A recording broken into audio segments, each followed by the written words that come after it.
बच्चों, कैसे आप सभी? उम्मीद कर रहा हूं कि सब मस्त तौर पे पढ़ाई कर रहे होंगे।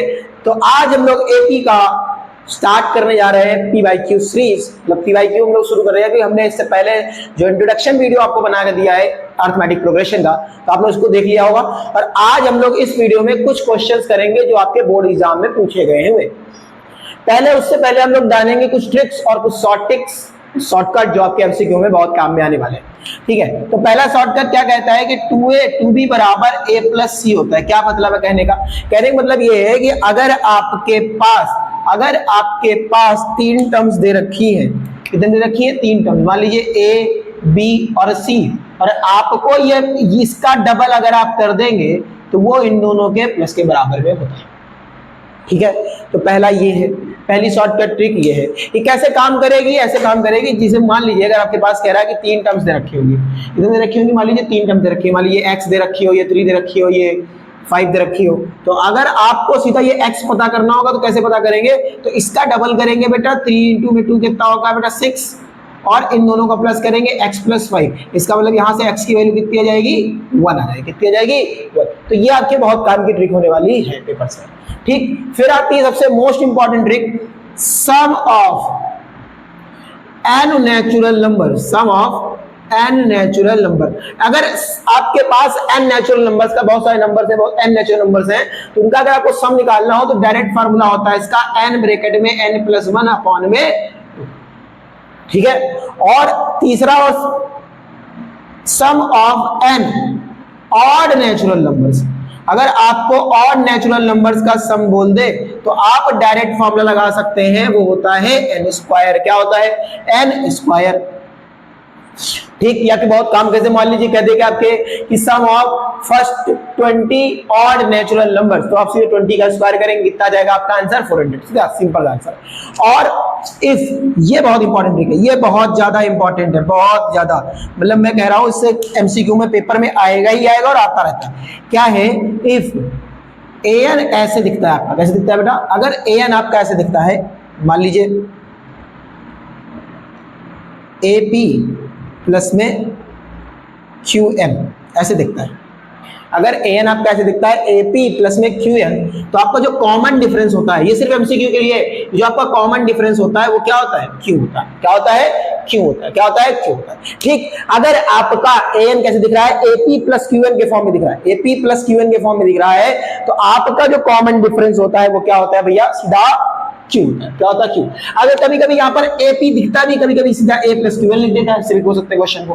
ठीक, और अगर इफ SN बराबर, अगर आपका ऐसा लिखा हुआ है AN², क्या लिखा हुआ है? AN² प्लस QN, तो आपका जो कॉमन डिफरेंस आता है वो क्या आता है बेटा? 2Q आता है। क्या आता है? 2Q आता है। ये बहुत इंपॉर्टेंट होगा कॉन्सेप्ट। क्या आता है? 2Q। अगर आपका सम ऐसे दिख रहा है AN² प्लस QN के फॉर्म में, तो आपका जो कॉमन डिफरेंस है वो डबल ऑफ Q होता है। Q का मतलब जो n के आगे लिखा हुआ होता है उसका हम अगर डबल कर देते तो हमारे पास वही आंसर आ जाता है। ठीक, चलिए आइए हम लोग कॉन्सेप्ट पे बात करते हैं। कॉन्सेप्ट कर लिया होगा अपन ने, चलिए आगे बढ़ते हैं। हम लोग बात करते हैं क्वेश्चंस की। ये वो क्वेश्चंस हैं जो आपके प्रीवियस ईयर में कई बार पूछे जा चुके हैं और एमसीक्यू के क्वेश्चन है। पहला क्वेश्चन क्या कह रहा है? If k, 2k - 1 and 2k + 1 are 3 consecutive terms of an AP, then find the value of k। क्या कह रहा है कि ये तीनों consecutive terms है, लगातार आने वाली टर्म्स है किसी एक एपी की, तो आपको k की वैल्यू फाइंड करनी। तो अभी मैंने आपको थोड़ी देर पहले एक शॉर्ट ट्रिक बताई थी कि बेटा अगर तीन नंबर लगातार एपी में है तो हमने क्या बताया था? 2b = में a + c होता है, बताया था। ठीक है सर, तो यहाँ पर 2b मतलब क्या हो गया सर? 2k - 1। सर b की जगह पर ये लिखा हुआ है, इसका डबल टाइम निकाल देंगे, और सर a की जगह क्या लिखा हुआ है? k, और यहाँ पर लिखा हुआ है सर क्या? Plus 2k + 1। ठीक है सर, यहाँ समझ आते हैं।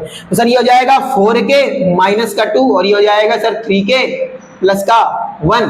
तो सर k के इधर आएगा तो ये हो जाएगा सर 4k - 3k। अब ये माइनस का हो जाएगा, प्लस का हो जाएगा सर 2, और +1 कितना हो जाएगा? 2 + हो जाएगा 3। तो सर k बराबर कितना आ जाएगा यहाँ से? 3। k बराबर कितना आ जाएगा? 3। इसका मतलब सर ये सेकंड ऑप्शन आपका सही आंसर है। ठीक है, कैसे निकाला? मैंने आपको बताया 3 कॉन्सेक्यूटिव अगर टर्म्स है, किसी भी एपी के 3 नंबर्स हैं, तो उसका जो बीच का नंबर होता है वो डबल होता है उन दोनों पहले और तीसरे टर्म के सम के। ठीक है, ये प्रूव भी करना बहुत आसान है, a + b + c का, और बहुत बड़ी बात भी नहीं है। जैसे मान लीजिए पहला टर्म अगर a है, दूसरा टर्म हो जाता है a + d, और तीसरा टर्म हो जाता है क्या? a प्लस 2d हो जाता है। या हम लोग अगर अपनी एपी में लिखते हैं 3 कॉन्जुगेटिव टर्म्स तो पहले लिखते हैं a प्लस d और फिर a माइनस डी लिखते हैं, तो वही सिंपल तरीका यहाँ से भी आ सकता है। इसको प्रूव भी करा जा सकता है कि मान लो अपने पास पहला टर्म होता है a, दूसरा टर्म होता है a प्लस डी, तीसरा टर्म होता है a प्लस 2d। तो अपन कैसे करते हैं डिफरेंस निकालने के लिए, a प्लस डी का सेकेंड टर्म का माइनस करते हैं पहले टर्म से, और वही थर्ड टर्म का माइनस करते हैं पहले टर्म से, तो वही बात हो गई। घुमा के इसको मारेंगे तो इसको a से कैंसिल हो जाएगा, तो 2b बराबर आंसर आएगा।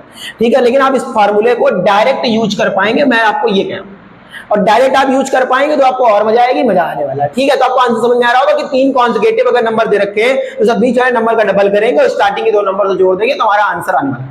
ठीक, फिर आगे कह रहा था sum of first 20 odd natural numbers. थोड़ी देर पहले मैंने बताया कि अगर आपको ऑड नंबर्स का, ऑड नेचुरल नंबर्स का सम निकालना हो तो क्या होता है फॉर्मूला, n स्क्वायर। क्या होता है n स्क्वायर, इसको जैन में डाल लीजिएगा आपने n स्क्वायर। तो 20 है तो 20 का स्क्वायर क्या जाएगा बेटा 400, क्या जाएगा 400। ठीक है, अब देखिए क्योंकि आपको एमसीक्यू में कोई आपसे अप्रोच नहीं पूछने वाला कि आपने कैसे करें, आपको एमसीक्यू में सही आंसर देना है, तो भैया जितना शॉर्ट हो सके उतना निपटा खत्म करो।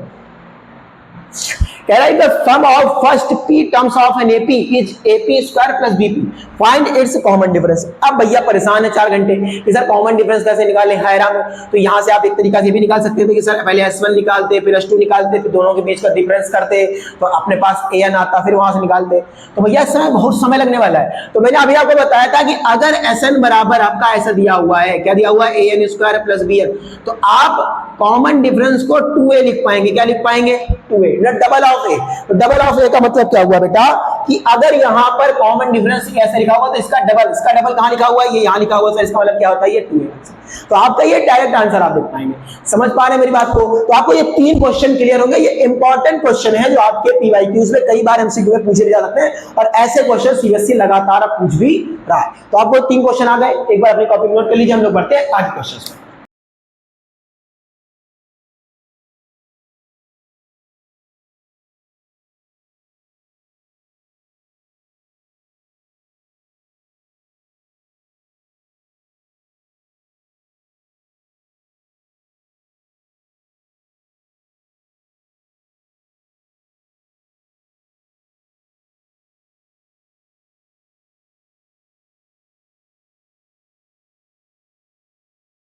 तीनों क्वेश्चन को नोट कर लिया होगा। आइए हम लोग बात करते हैं जल्दी जल्दी इस क्वेश्चन की। माइक इसमें बंद हो गया था, इसी वजह से मैंने पूरा वीडियो बना लिया है, लेकिन फिर भी मैं आपके लिए दोबारा एक्सप्लेन कर देता हूं। क्या कह रहा है 18 term and 11 term of AP is 3:2 and 21st term is 5th term and are the ratio. तो हमको पहले 18 टर्म 11 टर्म का रेशियो दे रखा है, तो पहले हम 11 टर्म और 18 टर्म्स को लिखेंगे तो a + 17 लिखेंगे और a + 10 लिखेंगे। 17d कैसे लिख पा रहे होंगे, तो आप मानिए कि यहाँ पर अगर हम n की जगह पर 18 रखेंगे तो कितना हो जाएगा बेटा, ये 18 - 1 कितना होगा 17, तो ऐसे रखते हैं। ठीक है, अब हमने इसका रेशियो निकाल लिया, तो हमने a और d के बीच में रिलेशन निकाल लिया कि जो a है वो 4d के बराबर। अब अपने को 21 और 25 टर्म का रेशियो बताना था, तो 20 को अपन लिख पाएंगे a + 20d और 25 को लिख पाएंगे a + 4d। तो d की a की जगह पर अपन 4d रख सकते हैं, 24/d और 8/d, d से d कैंसिल हो गया, तो 3:1 का रेशियो आ गया। अब ये 3 क्वेश्चन थे, ये कह रहा था ये AP में है, तो अगर ये AP में है तो x + y और z पूछा गया था। तो हमने आपको बताया था बीच का डबल करो, स्टार्टिंग के दोनों का सम करो, तो बीच का डबल करके स्टार्टिंग के दोनों का सम करके x + y बराबर 20 निकाला था अपन ने। अब y यहां से निकाला था तो 2y बराबर कितना आया था 17 आया था, तो y बराबर 17 यहां रखा तो x बराबर 13 आ गया। सेम तरीके से लास्ट 3 डिजिट का भी डबल उठा कर रखा, y की वैल्यू अपने को पता थी, तो z बराबर कितना आ गया 31 आ गया। ठीक है, तो आई होप आपको ये तीनों क्वेश्चन समझ में आए होंगे।